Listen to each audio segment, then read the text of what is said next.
Hezbollah നേതാവ് ഹസൻ നസ്രുള്ളയെ കൊന്നതിലൂടെ അയാളുടെ ഇരകൾക്ക് നീതി ലഭിച്ചു എന്നാണ് അമേരിക്കൻ പ്രസിഡന്റ് ജോ ബൈഡൻ പറഞ്ഞത്. അത് ശരിയുമായിരിക്കാം. പക്ഷേ ഈ ലെബനനിലേക്കുള്ള ഇസ്രായേലിൻ്റെ ആക്രമണം നിലയ്ക്കുന്നില്ല. അതുകൊണ്ട് തന്നെ ഏതാണ്ട് 2 ലക്ഷത്തോളം പേർ അവിടെ നിന്ന് പലായനം ചെയ്തു. ഈ പലായനം ചെയ്ത ആൾക്കാരുടെ എണ്ണം ഓരോ ദിവസവും കൂടിക്കൂടി വരിക. കഴിഞ്ഞ ദിവസവും ലെബനിൽ ഇസ്രായേൽ ആക്രമണം നടത്തി. ഇതൊരു 10 ലക്ഷത്തോളം എത്തും.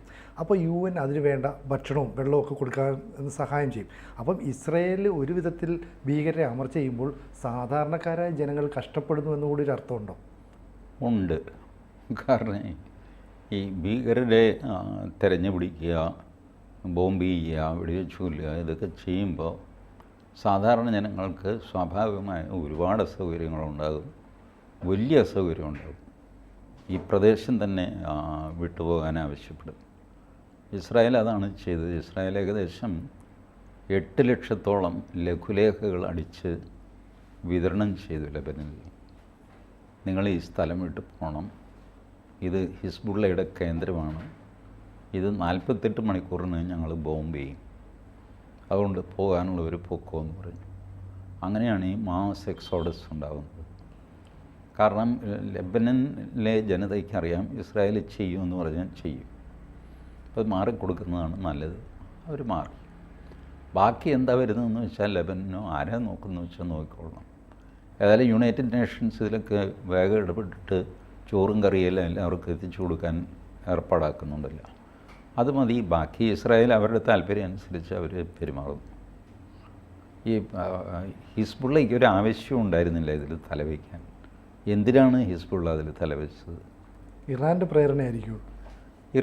ഇറാനാണ് ഹിസ്ബുള്ളയുടെ സപ്പോർട്ട്.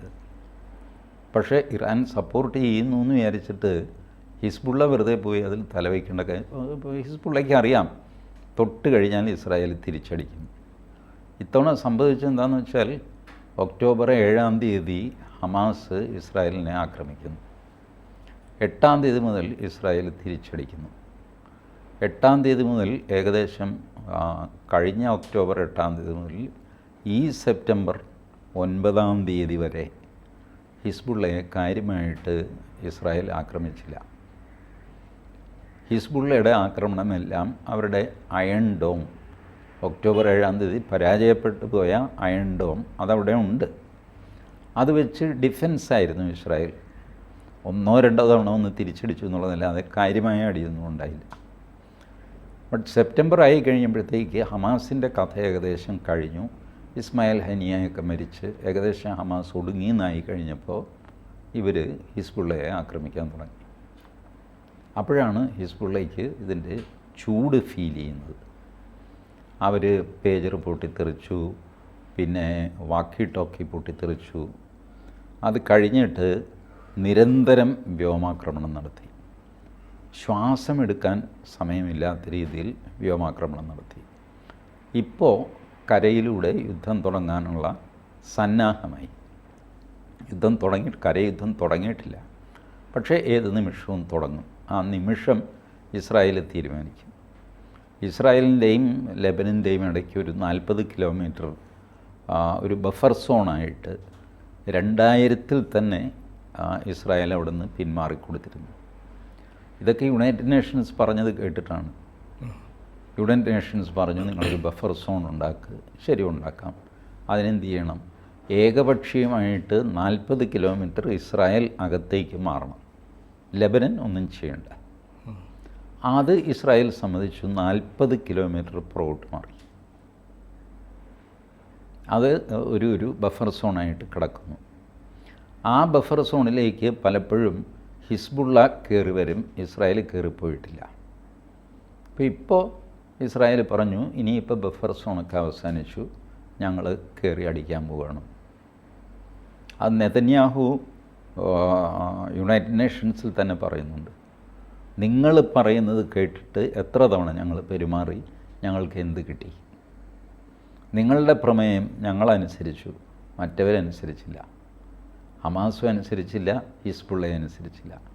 കാരണം ഹമാസ്, ഹിസ്ബുള്ള, ഹൂതി ഇവരാരും തന്നെ രാജ്യങ്ങളല്ല, തെമ്മാടിക്കൂട്ടങ്ങളാണ്, ഗുണ്ടാസംഘങ്ങളാണ്.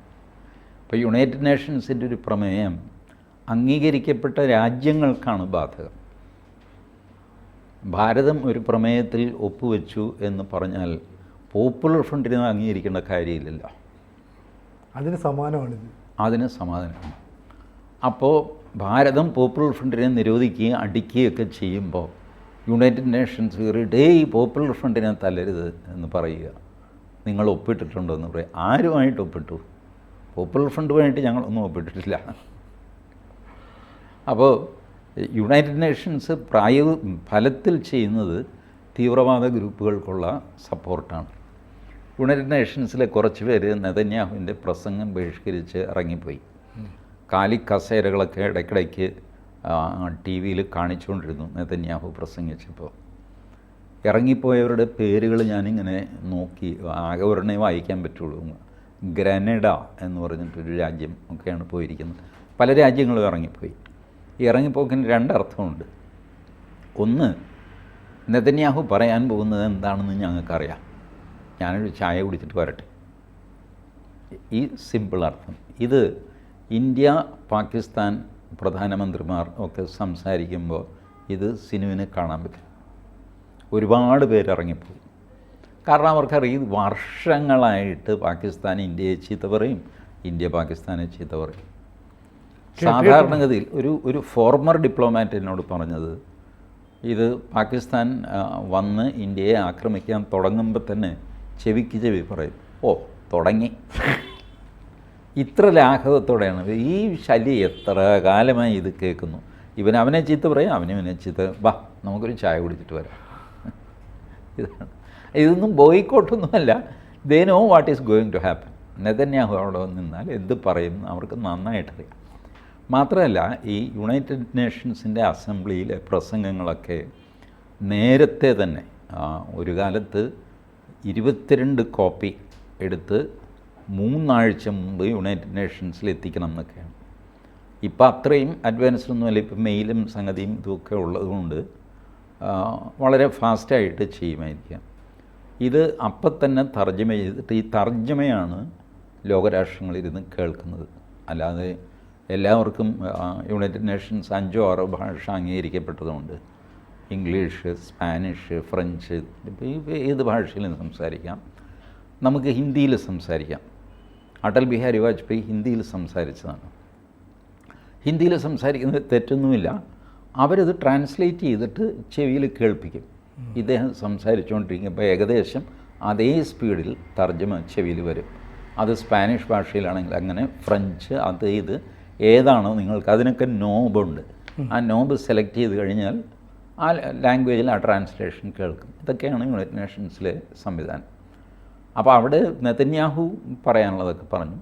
യുണൈറ്റഡ് നേഷൻസ് പറഞ്ഞത് കേട്ടിട്ട് ഞങ്ങൾക്കൊന്നും കിട്ടിയില്ല. ഇപ്പം നിങ്ങൾ പലതും പറയുന്നുണ്ട്, ഞങ്ങളൊന്നും അനുസരിക്കുന്നില്ല.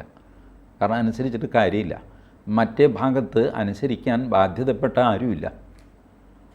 ഹൂത്തി യുണൈറ്റഡ് നേഷൻസ് പറഞ്ഞാൽ കേൾക്കില്ല. ഹൂത്തി യുണൈറ്റഡ് നേഷൻസ് മെമ്പറല്ല, ഒരു രാജ്യമല്ല. ഹിസ്ബുള്ള ഒരു രാജ്യമല്ല, ഒരു മെമ്പറല്ല. അപ്പോൾ പിന്നെ നിങ്ങൾ ഈ പറയുന്നത് ഞങ്ങൾക്ക് മാത്രമേ ബാധകമാകുന്നുള്ളൂ, അപ്പുറത്ത് ബാധകമാകുന്നില്ല. അപ്പം അങ്ങനത്തെ സിറ്റുവേഷനിൽ പിന്നെ ഞങ്ങളെന്തിനാണ് ഇത് കേൾക്കാൻ നിൽക്കുന്നത്? അപ്പോൾ അതുകൊണ്ട് ഞങ്ങൾ ഞങ്ങളുടെ വഴിക്ക് പോകുന്നു. 8 ലക്ഷം പാംഫ്ലെറ്റ് അടിച്ചിട്ട് വിതരണം ചെയ്തു. ഈ പാംഫ്ലെറ്റ് അടിച്ച് വിതരണം ചെയ്യുന്ന ഐഡിയ ഉണ്ടല്ല, ഇന്ത്യയിൽ ആദ്യം നടപ്പിലാക്കിയത് CP രാമസ്വാമി അയ്യരാണ്. ഇന്ത്യയിൽ. അത് കേരളത്തിൽ തിരുവിതാംകൂർ, വയലാർ വെടിവെപ്പിൻ്റെ തലേ ദിവസം വിമാനത്തിൽ ലഘുലേഖ വിതരണം ചെയ്തു CP രാമസ്വാമി അയ്യർ. നാളെ വെടിവെപ്പുണ്ടാകും. അങ്ങനെ പറഞ്ഞിട്ട് അതുകൊണ്ട് നിങ്ങൾ നിങ്ങളുടെ ക്യാമ്പുകൾ പിരിച്ചുവിട്ട് വീട്ടിൽ പോവുക. അന്ന് വയലാറിൽ ഇവർ 24 ഡിമാൻഡാണ് കൊടുത്തത്. അതിൽ 22 സമ്മതിച്ചുകൊണ്ടാണ് ഈ ലഘുലേഖ വിതരണം ചെയ്തത്. ലഘുലേഖ എന്ന് പറയാൻ പാടില്ല, നോട്ടീസ്. ആ നോട്ടീസിൽ അദ്ദേഹം 22 ഡിമാൻഡും അംഗീകരിച്ചു. 23 24 എന്താണെന്നറിയാമോ? ദിവാൻ രാജിവെക്കുക, രാജഭരണം അവസാനിപ്പിക്കുക. ഈ 2 ഡിമാൻഡ് ദിവാനോ രാജാവിനോ അംഗീകരിക്കാൻ പറ്റില്ലല്ലോ. ബാക്കി ഇവരുടെ തൊഴിലാളികളുടെ, കയർ തൊഴിലാളികളുടെ പ്രശ്നം, ഇത് മുഴുവൻ അംഗീകരിച്ചു. അങ്ങനെയാണ് വയലാർ സമരത്തിൽ പ്രശ്നം വരുന്നത്. ടി വി തോമസ്, നമ്മളുടെ CK ചന്ദ്രപ്പൻ്റെ അച്ഛൻ, വയലാർ സ്റ്റാലിൻ, കുമാരപ്പണിക്കർ, ഇവരൊക്കെ പറഞ്ഞു ഒരു സമരത്തിൽ നമ്മൾ 24 ഡിമാൻഡ് കൊടുത്തു, അതിൽ 22 അയാൾ സമ്മതിച്ചെങ്കിൽ അവസാനത്തെ 2 സമരം മുന്നോട്ട് കൊണ്ടുപോകരുത്. ഒരു സമരത്തിലും എല്ലാ ഡിമാൻഡും അംഗീകരിക്കപ്പെടുന്നില്ല, സ്റ്റെപ്പ് ബൈ സ്റ്റെപ്പായിട്ടാണ് പോകുന്നത്. മാത്രമല്ല ഈ 2 നിങ്ങൾ മുഖ്യമന്ത്രി രാജിവെക്കണം എന്ന് പറഞ്ഞിട്ട് ഒരു ഡിമാൻഡുമായി സമരം ചെയ്തു കഴിഞ്ഞാൽ പിണറായി വിജയൻ രാജിവെക്കുമോ?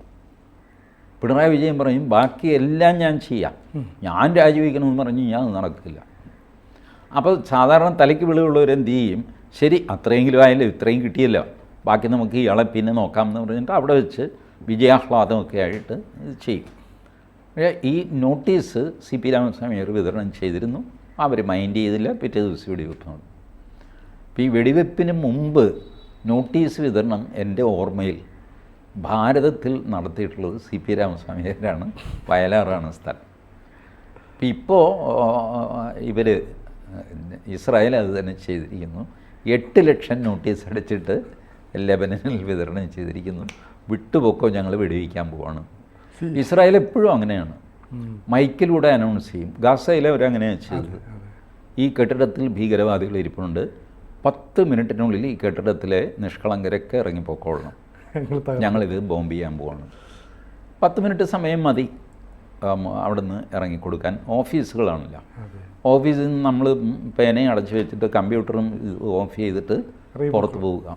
നമ്മൾ പുറത്ത് പോയി മാറി നിന്നാൽ മതി, ബം എന്ന് പറഞ്ഞിട്ട് ഇത് പൊട്ടുന്നത് കാണാം. അതാണ് ഇസ്രായേൽ. ഈ അടിക്കുമ്പോൾ പോലും ഒരു തറവാടിത്തം കാണിക്കുന്ന ആൾക്കാരാണ്, കൊല്ലുമ്പോൾ പോലും ഒരു അന്തസ്സ് കാണിക്കുന്നവരാണ്. ഇപ്പോൾ ഈ നെതന്യാഹു UN പ്രസംഗിച്ചിട്ട് തിരിച്ച് വിമാനത്തിൽ വന്ന് ടെല്ലവീവിൽ ഇറങ്ങുന്ന സമയത്ത് ഹൂത്തികൾ അങ്ങോട്ടേക്ക് ഒരു ആക്രമണം നടത്തി. അത് അയൺ ഡോം തകർത്തിരുന്നു.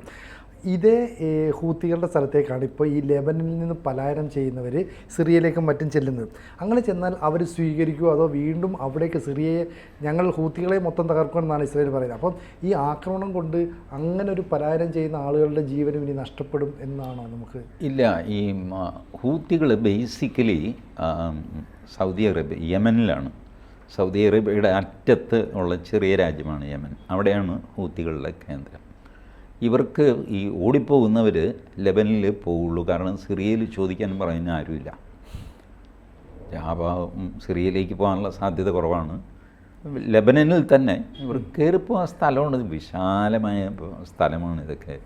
ലെബനായാലും ഇസ്രായേലായാലും ഗോലാൻ ഹൈറ്റ്സ് മരുഭൂമി എന്നൊക്കെ പറയുന്നത് പച്ചവെള്ളം കിട്ടാത്ത സ്ഥലങ്ങളാണ് ഇതൊക്കെ. അപ്പോൾ താമസിക്കാൻ ഇതൊന്നും ഉണ്ടാവില്ല, ടെൻറ്റ് കെട്ടിയിട്ട് താമസിപ്പിക്കുക. പിന്നെ യുണൈറ്റഡ് നേഷൻസ് എപ്പോഴും ഇവരുടെ സഹായത്തിനുണ്ട്. USAID എന്ന് പറഞ്ഞിട്ടൊരു സ്ഥാപനമുണ്ട്.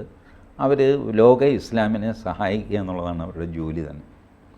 അപ്പോൾ ഇനി എന്തായിരിക്കും സംഭവിക്കുക എന്നുള്ളത് നമുക്ക് കാത്തിരുന്ന് കാണാം. അല്ല, ഇപ്പോൾ വ്യാപകമായ കൊലപാതകങ്ങൾ നടക്കും, അതാണ് സംഭവിക്കാൻ പോകുന്നത്. കൂടുതൽ വാർത്തകളും വിശേഷങ്ങളും നിങ്ങളിലേക്ക് എത്താൻ ABC മലയാളം സബ്സ്ക്രൈബ് ചെയ്യുക, ബെൽബട്ടനും അമർത്തുക.